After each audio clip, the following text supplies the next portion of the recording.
Hello, and welcome to the And Then Right podcast.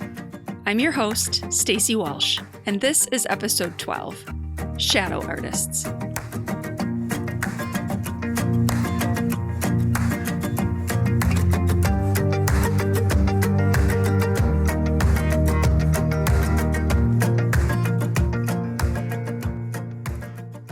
Thank you for joining me again. Before we get into today's episode, I want to thank everyone who signed up for the Reset and Renew retreat.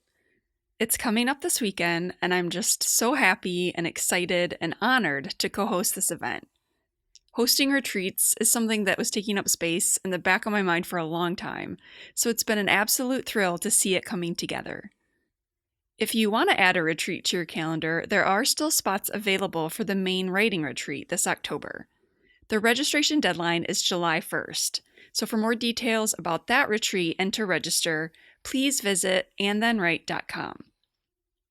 Okay, moving on to today's episode.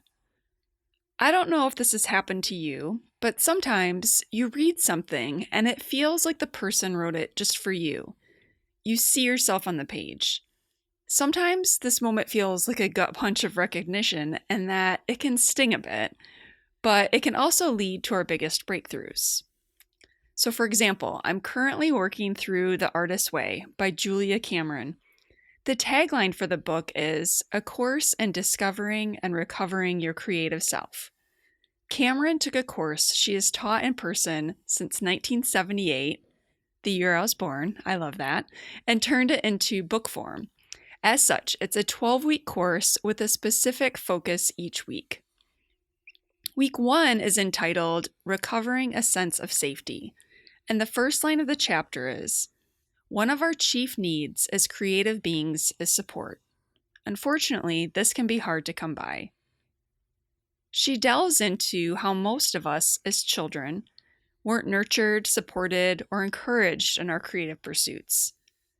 Being creative was seen as playful, but at a point, if this is something that was encouraged at all, it was time to grow up, to start thinking about real life and what we were really going to do with ourselves. Cameron spends a lot of time talking about shadow artists, people who are artists at heart, but found their true gifts suppressed, discouraged, stifled, and who were encouraged to be more sensible. This all resonated with me, but the following paragraph really began to hit home. She writes, too intimidated to become artists themselves, very often too low in self-worth to even recognize that they have an artistic dream, these people become shadow artists instead.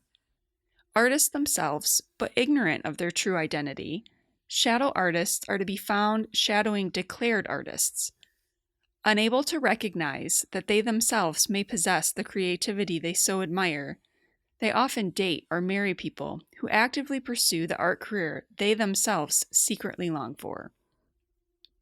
She goes on to say shadow artists often choose shadow careers, close to their desired art form or parallel to it, but not the actual art itself.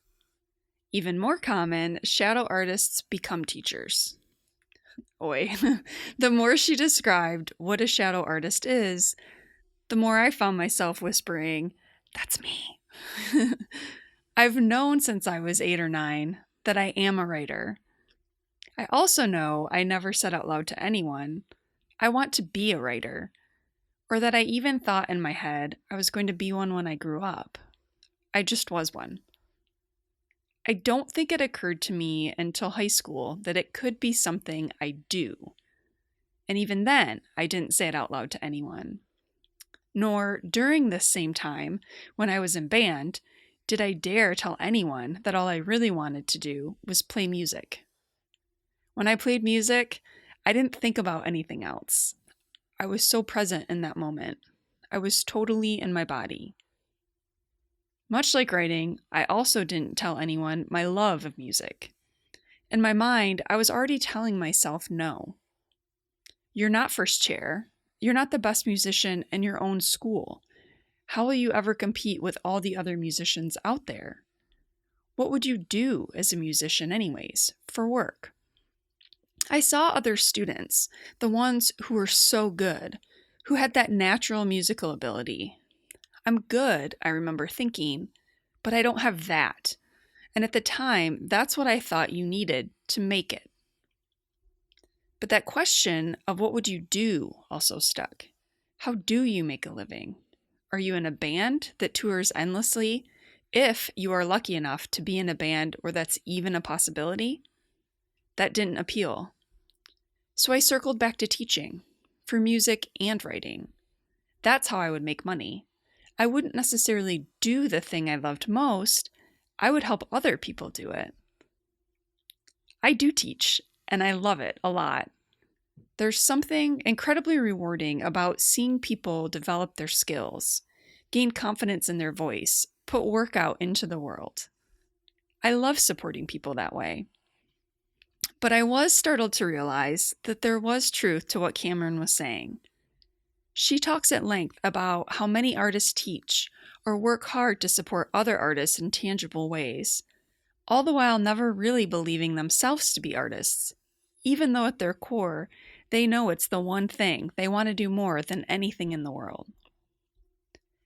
I don't remember anyone specifically ever saying to me I couldn't do these things. I do remember with band that I never wanted to play the flute.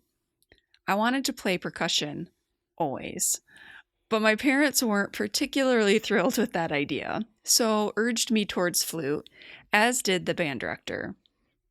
I wanted to do band because I was petrified to be in choir and have to sing in front of people. So I didn't push back too hard against flute, even though it's not what I wanted. Thankfully, in high school, the band director let me do auxiliary percussion for marching band. And my sophomore year, I joined the jazz band and learned to play tenor sax. I was in love, not only with playing sax, but also being in jazz band, where the vibe was a bit more laid back, the music much more fun to play, and because jazz band at that point happened during 0 hour, meaning we showed up a full hour before school officially began, everyone actually wanted to be there. And what a difference that makes for so many reasons. I felt a connection with my bandmates that I couldn't articulate at the time. All I knew is I finally felt like I had found some of my people, and that was thrilling. After high school, I took 1 semester of jazz band in college. We played ballads all the time. I was bored, and since music wasn't going to be my major, though at the time I hadn't figured out what my major was going to be, I couldn't see the sense of spending money on a class that ultimately wasn't going to serve me in my career. And that's when I stopped playing music. I've never stopped writing, thank goodness, and am still always looking for ways to invite music back into my life. Most recently, this has meant beginning guitar lessons. I have owned an acoustic guitar for close to 15 years, and although I have learned a few things and starts and stops, nothing has stuck. I need a teacher and some structure to move me along. And it's made me so happy to be dabbling in music again, even just a little bit. It makes me feel more like myself, if that makes sense. And again, growing up, no one ever said I couldn't do these things in a direct way. But I do remember hearing adults say, and usually directed at other people in those earlier years, things like, "But how will you make money? You can't make money doing that." They are setting themselves up for a lifetime of being poor. They need to grow up and get a real job. There was this deeply ingrained belief that artists just play, but don't do any actual real work in the world, that they aren't really contributing, which, as an adult, is so insanely ridiculous to me. What would the world be without books and music and painting and sculpture and photography and dance and film, and I could go on and on. But this idea that we can't really do the creative thing we were born to do, and so instead turn to these other careers, these other paths that are maybe running parallel to our desire, but not really the thing, well, the whole enterprise made me rather depressed. It shook me up because I recognized myself in her words. At the root of our shadow artist self is fear. Whether it was put there by the words and actions of others as we grew up, or we internalized the fear ourselves, we somehow convince ourselves that this thing is not for us. We are not one of the lucky ones who will get to live out our artistic fantasies. We start piling on the limiting beliefs, the excuses, and bury the love of our life. Ugh, it's awful. I did this, and I know I'm not the only one. I have always been a writer in spurts, taken tentative steps to share my work, pulled back, tried again. Life has sometimes derailed my writing, whether it was part of the plan or not, but it is also the thing I return to again and again. I am not myself if writing isn't a part of my life. I think one of the things that limited me for a long time was this whole go big or go home mentality. This idea that unless our goal was to be the best or uber successful, well, what was the point of even trying? There's someone out there who's bound to be better than you. And this is true for me. There are much better writers out there. My goal isn't to be the best or even uber successful. I just want to be me, sharing the words I generate for the people who care to read them. Mostly, I just want to do the thing I love doing most, regardless of the outcome. I love the process. And culturally, we get away from that. It's about, what have you done? What have you finished? What's happening next? What's the next big thing? Again, we fail to nurture artists. We just consume. So what do? We learn to undo the limiting beliefs, the blocks, the negative self-talk. And let me say, it's a lot of work, and it takes time. It is, for most of us, infinitely easier to engage in constant negative self-talk than it is to support ourselves with positive affirmations. Again, culturally, we've been taught that this is woo-woo, or corny, or maybe even too simple. It's anything but, and if you feel defenses going up, or thinking, that won't really help me, then you're already meeting your resistance, and you're going to continue meeting it over and over again. You have to wear that part down. The negative self-talk might never stop, but you'll get better at ignoring it and replacing it with positive words. It's a new habit and one you're going to need. You need to become your biggest supporter, especially when you're just starting out and no one cares if you write or sing or sculpt or create at all. And this is why you do the thing you love, because you love it so much. It shouldn't matter what anyone else thinks or if they care. If they do, great, you have fans. But you create because you're compelled to, regardless of the outcome. Also, you don't get better at anything unless you keep doing it. I wish I could go back to my high school self and say, keep playing music. You love it. That's all that matters. The cool part is that I can say it to myself now.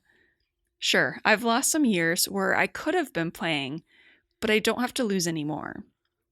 As for my writing, it's never really left me, and over time I've gotten more comfortable not only claiming it as part of my identity, but also moving out of the shadows and being willing to be seen. That's been a huge step. So now it's your turn.